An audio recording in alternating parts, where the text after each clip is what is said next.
Most people love to win. They love to win so much that even if they are not winning in life, they will attach themselves to a team, an athlete, a superhero, something that's winning, because the desire to win is innate. It's built into us. It's programmed into us. We were created with this massive desire to win. But fortunately for us, in the scriptures, God gave us a way to win. And you can win the race you're in. And I'm going to read a passage to you that you're familiar with. You've heard it before, but unless you've heard me teach it, you've probably not heard it taught correctly. And not because I know everything, but I've just heard so many people misteach this.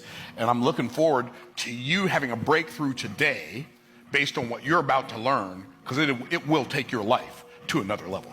Here's what it says. Hebrews chapter 12, verses 1 through 3. It says, "Wherefore, seeing we also are compassed about with so great a cloud of witnesses, let us lay aside every weight and the sin which doth so easily beset us, and let us run with patience the race that is set before us." Now, the interesting thing about that word race, it means race, but it also means battle. It also means fight. It also means anxiety.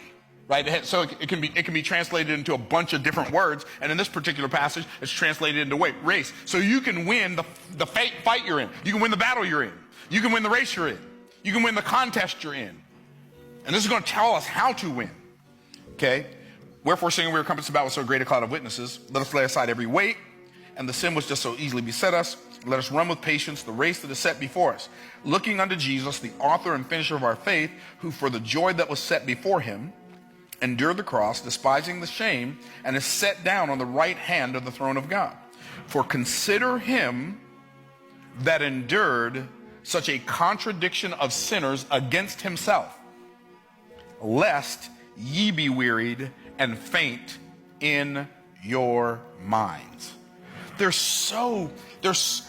of the things I love in the Bible is that God doesn't just tell us to do stuff.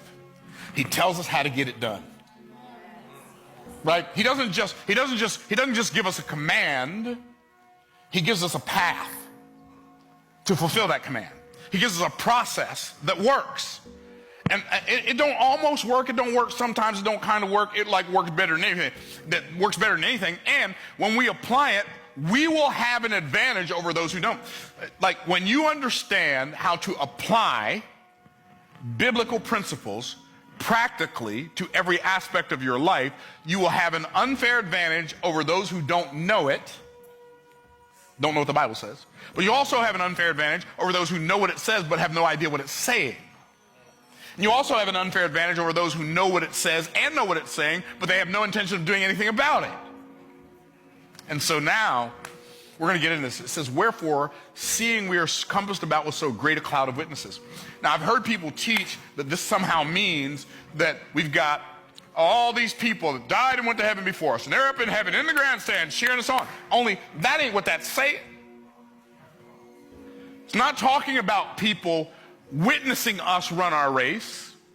It's talking about people witnessing to us the benefits of running a race by the race they ran. What people? The people that are over in Hebrews chapter 11. Remember Hebrews chapter 11? "Now faith is the substance of things hoped for, the evidence of things not seen. For by faith, the elders obtained a good report." The only way anybody ever develops a good report is by faith.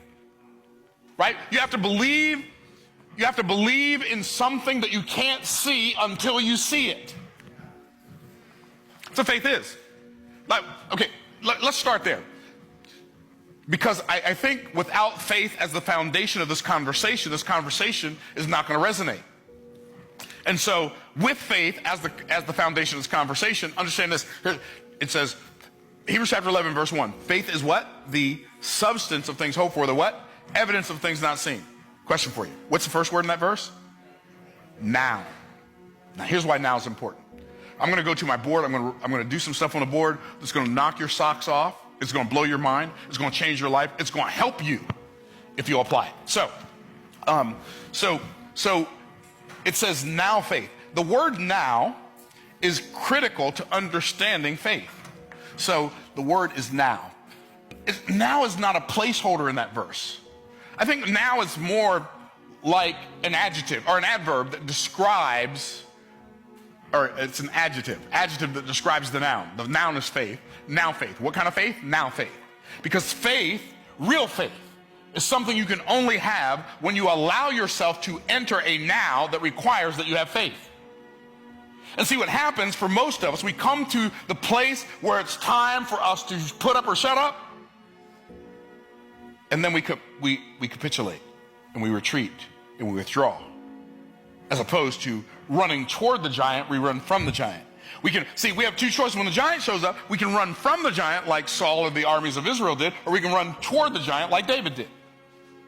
When God tells Noah to build an ark, what's an ark? It's a big old boat. Where you want me to build it? Out in the middle of the desert. How are we going to get it to the water? Don't worry, I'm going to make it rain. Okay, what's rain?